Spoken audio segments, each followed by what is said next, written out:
Арнама қош келдіңіздер. Мен бүгін сіздерге ауызашарға өте жеңіл және тез дайындалатын тағамның рецептін бөлісетін боламын. Видеомды жіберіп алмай, соңына дейін қараңыздар. Өте керемет рецепттердің бір түрі және оңай дайындалады. Менімен бірге болыңыздар. Бізге ең алдыменен тартылған етіміз қажет. Менде қойдың еті балғын түрінде тартып дайындап аламыз. Мөлшерін өздеріңіз білесіздер. Менде 400 грамдай ет. Оның үстіне бір пиязымызды үкіштің үлкен көзінен өткізіп, суынан сорғытып сығып алатын боламыз. Яғни пиязымыздың суын алып тастаймыз.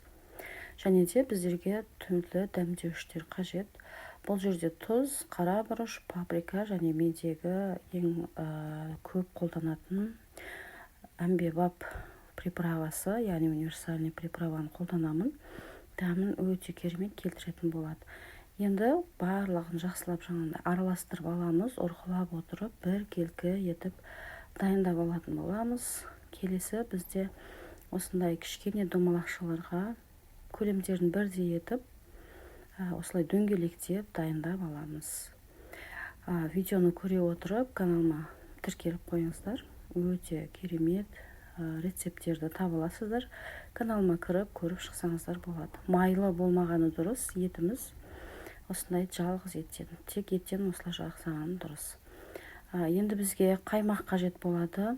Мендегі майонезбен де қолдансаңыздар болады. Қаймақ болса, сливки болса, оны да бөлек құюға болады негізінде. Оның үстінен 1,5 қасық томатымызды салып, үстінен су құямыз. Екеуін бір келкі етіп араластырып алатын боламыз.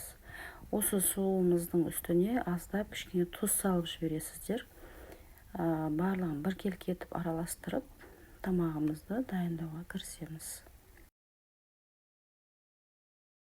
Енді бізге осындай аста тегістеу табамыз қажет болады. Яғни сковородкаға немесе қазанға дайындайсыздар. Осылай дайын, яғни гнездо деп айтылатын осындай макарон түрін аламыз.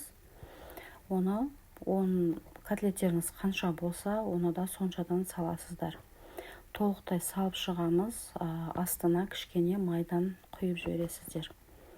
Аз ғана болса жеткілікті. Енді осы гнездомыздың үстінен дайындап алған еттерімізді қойып, үстінен бір басып шығамыз. Піскен кезде қатты томпайып көтеріліп кетпеуі үшін еттерімізді қойып, барлығын бір келкі етіп басып шығатын боламыз. Және оның үстінен дайындап алған суымызды құямыз. Орташа отта астын баяу 25-30 минуттың ішінде пісіп шығады. Қозғамаймыз, еш нәрсе етпейсіздер. Осылай жұмсақ болып пісіп шығатын болады, бетін жауып. Енді піскен кезде оның бетінен майдалап теркадан өткізіп алған сырымызды, еритін сырды барлық еттеріміздің үстінен қойып шығасыздар. Және де бетін жауып 1-2 минутқа ғана отқа тағы да қойып аламыз. Сырымыз еріп, осындай керемет болып шығады. Оның үстінен укроп немесе ақжелкенді сеуіп дастарханға ұсынсаңыздар болады. Осындай өте керемет дәмді тамағымыз тез дайын болды. Өте дәмді және таза пісіп шыққан. Видео ұнады деген ойдамын. Каналыма тіркеліп, лайк басып кетсеңіздер. Баршаңызға ас болсын.